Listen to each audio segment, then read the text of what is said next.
So a few weeks ago, I had the amazing experience of watching arguably one of the best animated films ever made. That being Spider-Man Across the Spider-Verse. There was more than enough people praising the film and going into detail about everything it did so well, and since my content is usually centered around dinosaurs, I'll be focusing on something a bit more niche. For less than a minute, a character was shown on screen for the first time after debuting in the first comic only a year ago in 2022. That character, of course, being Spider-Rex. In the film, its design is pretty much a stylized Jurassic Park T-Rex with a classic Spider-Man color palette, but the comic version is a bit more expressive, with a fish-like fin sticking out from the base of its neck. Now, since this is a part Tyrannosaurus, part alien, part Pteranodon, part spider superhero, scientific accuracy isn't of utmost importance, so it's no big deal that the design for Spider-Rex isn't grounded in realism. But what if it was? I'm going to challenge myself to recreate Spider-Rex in a way that both appeals to the Spider-Man fanbase, while also adhering to current scientific understanding. Throughout this video, I'll analyze Spider-Rex's design and discuss the similarities and differences between it and a real T-Rex. So without further ado, let's begin. We'll start with the head, which if I'm being honest is nearly identical to Rexy in Jurassic Park. The skull structure, however, is actually really good. Let's use a cast of a Tyrannosaurus skull to compare. Now they don't align perfectly, but the overall shape is definitely there. Moving on to T-Rex's most famous feature, its arms.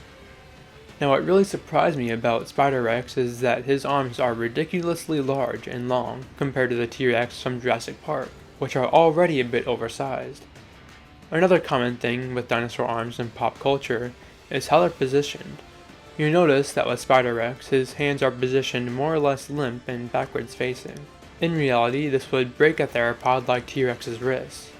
We know this from looking at muscle attachment points as well as comparing their anatomy to modern animals.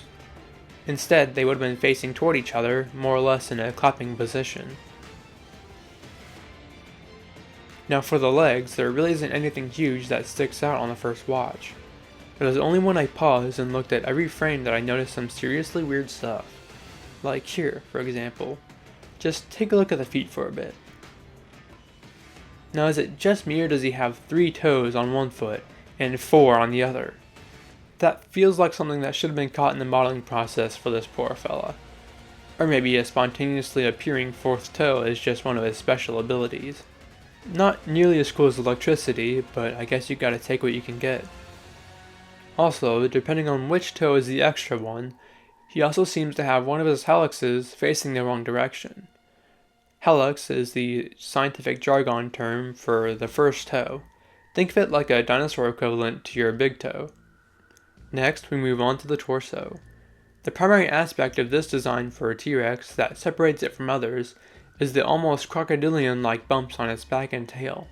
This is an odd choice, but understandable, as crocodilians are often used in comparative anatomy with dinosaurs. However, it's not really accurate. We actually have fossilized scale impressions from areas all over Tyrannosaurus, so we have a good idea of what kind of textures it would have had. Instead of large scoots like shown here, it would have had a more lizard-like texture of small scales. The tail is also super short, especially for a Tyrannosaur. T-Rex was one of, if not the largest land predator to ever exist. All of that weight needed to be balanced out, which is the primary function of tails in theropod dinosaurs. Tyrannosaurus, being the thick hunk of meat that it was, needed an extremely buff and long tail to stay balanced while walking. Now that we've taken some time to analyze the design choices for Spider-Rex, it's time to recreate him in a more scientifically considerate light. So, without further ado, here's my take on Spider-Rex.